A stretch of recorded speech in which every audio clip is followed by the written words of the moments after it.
নমস্কার বন্ধুরা, সেজুতির মার রান্নাঘরে আপনাদের সবাইকে স্বাগত। আজকে আপনাদের দেখাবো কিভাবে কম উপকরণে খুব সহজে শুক্তা রান্না করা যায়, তাও আবার শাপলা দিয়ে, মাত্র 3টা উপকরণে। চলুন শুরু করি। এর জন্য নিয়েছি আমি হাফ কাপ নারকেল কুচি করে তারপর বেটে নিয়েছি 2 টেবিল চামচ সর্ষে বাটা, আর নিয়েছি 1 মুঠি শাপলা। এবার কড়াইতে তেল দিয়ে দিব। আমি এখানে 3 টেবিল চামচের মতো তেল দিয়ে দিয়েছি। ফোড়নে দিয়ে দিয়েছি কিছুটা পরিমাণে কালো সর্ষে। ফোড়নটা যখন একটু ভাজা হয়ে আসবে তখন দিয়ে দেব শাপলাগুলো, দিয়ে দেব স্বাদমতো লবণ।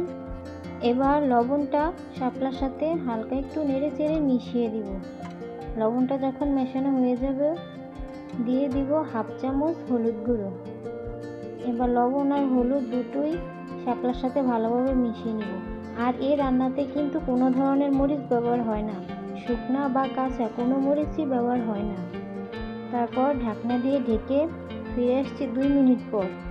দেখুন 2 মিনিটে শাপলা থেকে জল ছাড়া শুরু হয়ে গিয়েছে।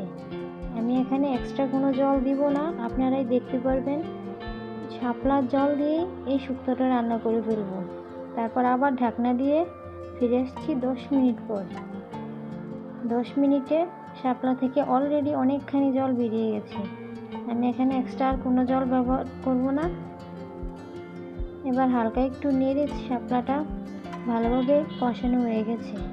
এখন আপনারা আগে থেকে বেটে রাখা নারকেল বাটাটা আর সর্ষে বাটাটা দিয়ে ভালোভাবে নেড়ে চেড়ে নেবেন। অবশ্যই এটা সবাই লাস্টে ব্যবহার করবেন, শুরুতে ব্যবহার করলে সর্ষে যদি শুরুতে ব্যবহার করেন তাহলে তা তিতা হয়ে যাওয়ার সম্ভাবনা থাকে।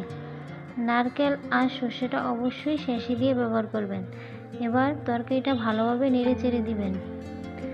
হালকা ফুটে আসলে একটা ঢাকনা দিয়ে ঢেকে আরও 5 মিনিট অপেক্ষা করবেন। 5 মিনিটে শাপলাটা ভালোভাবে নারকেল আর সর্ষের সাথে মিশে সিদ্ধ হয়ে যাবে। এই যে দেখুন তরকারির ঘনত্বটা ঠিক এরকম অবস্থা যখন আসবে তখন চুলা থেকে নামিয়ে পরিবেশন করে নেবেন। তাহলেই হয়ে গেল মজাদার শাপলা শুক্তো রেসিপি। আমার রেসিপিটা যদি ভালো লেগে থাকে অবশ্যই লাইক, কমেন্ট ও শেয়ার করে দিবেন। আর এরকম ভিডিও পেতে আমার চ্যানেলটি অবশ্যই সাবস্ক্রাইব করে পাশে থাকা বেল আইকনে ক্লিক করে রাখবেন, যাতে আমার ভিডিও সবার আগে আপনার কাছে পৌঁছে যায়। আজকে তাহলে বিদায় নিলাম, দেখা হবে পরবর্তী রেসিপিতে। সাথে থাকবেন, ভালো থাকবেন।